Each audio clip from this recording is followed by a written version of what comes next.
우리가 아직 연약할 때 기약대로 그리스도께서 경건하지 않은 자를 위하여 죽으셨도다. 의인을 위하여 죽는 자가 쉽지 않고 선인을 위하여 용감히 죽는 자가 혹 있거니와 우리가 아직 죄인 되었을 때 그리스도께서 우리를 위하여 죽으심으로 하나님께서 우리에 대한 자기의 사랑을 확증하셨느니라.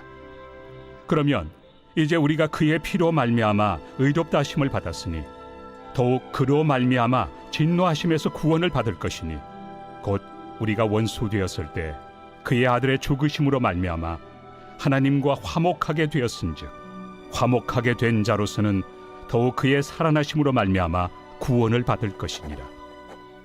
그뿐 아니라 이제 우리로 화목하게 하신 우리 주 예수 그리스도로 말미암아 하나님 안에서 또한 즐거워하느니라. 로마서 5장 1절에서 5절까지 바울 사도는 우리가 믿음을 근거로 하나님께 의롭다고 인정받는 것과 하나님과 우리가 화평한 관계가 되었다는 것을 말합니다. 또 우리는 은혜에 들어갈 자격을 획득하였으며 하나님의 영광의 소망과 기쁨을 누릴 수 있게 되었습니다. 고난이 와도 낙심하지 않고 기뻐할 수 있는 이유는 하나님께서 고난이 우리를 망치게 그냥 두지 않고 단련된 성품으로 이끄시기 때문입니다. 마지막으로 성령은 지금도 계속 우리에게 하나님의 사랑을 부어주셔서 우리가 품은 소망을 부끄럽지 않게 인도하실 것입니다. 우리가 이토록 하나님께 놀라운 은혜를 받은 이유가 무엇일까요? 로마서 5장 6절은 이 모든 것이 메시아 예수께서 하신 일에 기초한다고 말씀합니다. 6절에서 연약하다는 것은 선을 수행할 능력이 아예 없는 것을 의미합니다. 우리는 선한 일을 할 수 없는 무능력자라고 성경은 진단합니다. 두 번째로 경건하지 않는 자는 늘 잘못을 저지르고 변화될 가능성이 없는 사람으로 사회에서 멸시받는 자를 칭했습니다. 예수님은 이렇게 가치 없는 이들을 위해서 죽으셨습니다. 만약 예수님이 오시지 않았다면 하나님은 진노의 잔을 이런 자들에게 모두 쏟으셨을 것입니다. 예수님께서 기약대로 우리를 위해서 죽으심으로 그 진노를 대신 받으셨습니다. 그래서 하나님의 진노는 주님이 재림하신 날까지 연기되었습니다. 그런데 우리는 한 가지 의문이 드는 게 있습니다. 왜 하나님의 아들이신 이분이 이런 연약하고 경건치 않은 이들을 위해서 죽을 필요가 있을까 하는 의문입니다. 역사적으로 보면 다른 사람을 위해서 죽는 사람들이 간혹 있습니다. 그러나 이런 일들은 대부분 의롭거나 선한 사람들을 위한 것입니다. 하지만 무가치한 죄인들을 위해 죽는 것은 너무나도 가치 없는 일입니다. 그런데 하나님이 이 무가치한 우리를 구하려고 자기 아들의 생명을 바쳤다는 것은 너무나도 이해하기 어렵습니다. 그러나 죄인인 우리를 위해서 그리스도께서 죽으신 것은 가치의 판단이 아니라 사랑 때문입니다. 세상에서 사랑만큼 많이 사용되면서도 설명하기 어려운 단어는 없을 것 같습니다. 너무나도 무가치하지만 하나님 우리를 사랑하셨습니다.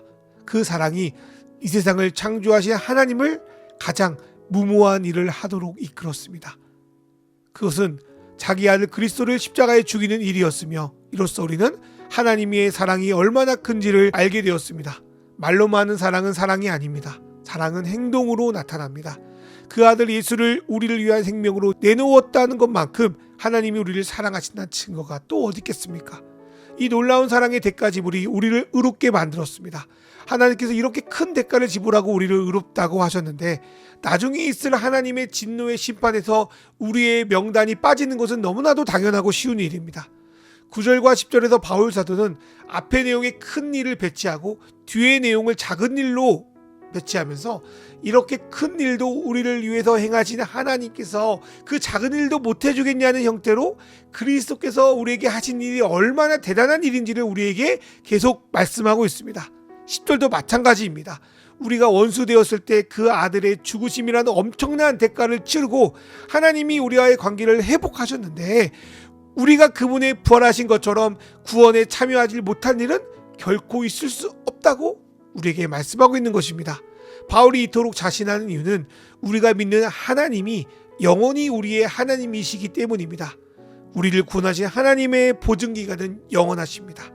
로마서 5장 11절은 우리에게 주신 그 구원의 풍성함이 어떠한지를 말씀해주고 있습니다. 사람 사이에서도 깨어진 관계를 회복하더라도 그 관계가 곧바로 친밀함으로 이어지지는 않습니다. 그런데 하나님이 우리에게 베푸신 구원은 단순한 죄 용서가 아니라 우리를 하나님의 자녀로서 친밀한 관계를 회복하는 데까지 나아갑니다. 그렇게 우리는 예수를 믿음으로 하나님의 풍성하신 그 품 안에서 기뻐하며 즐거워할 수 있는 것입니다. 하나님은 이미 우리와 함께 그 기쁨을 누리고 즐거워할 준비가 되셨습니다. 우리는 준비만 하면 됩니다. 하나님은 앞에서만 기쁜 척하고 어떻게 우리를 혼낼까 감시하는 그런 이중인격자가 아니십니다.